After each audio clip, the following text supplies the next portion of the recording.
Hey, what's going on, boys? It's Nunu here. And Keenan, And today we're going to be talking to you about the agricultural North.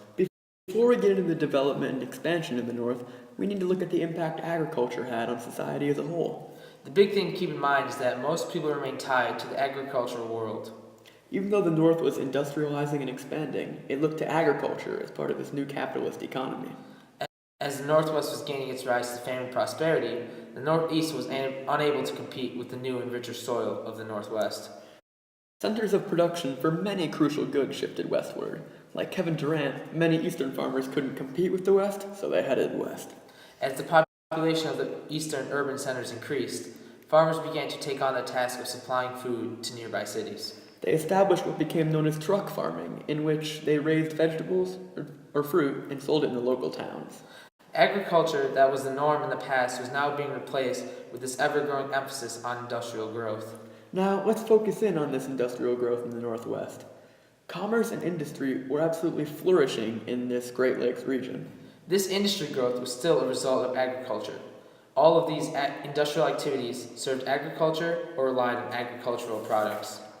An important group that had an influence on the agriculture of this region was the Indians. Their sedentary agriculture spread to the white Northwest inhabitants and remained the principal economic activities.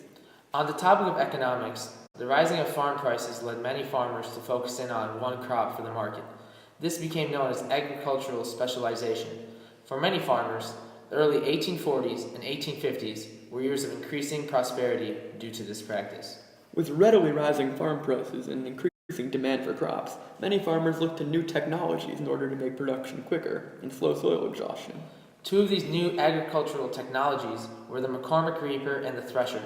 The McCormick reaper allowed one worker to harvest as much as 5 workers could using older methods. The thresher was a machine that separated grain from the wheat stalks. It saved people from flailing grain by hand.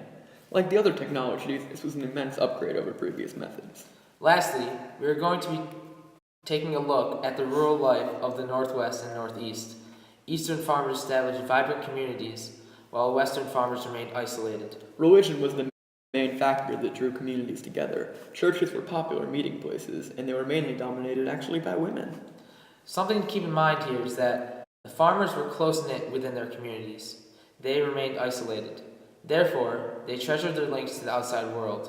Many even valued the separation from the outside world.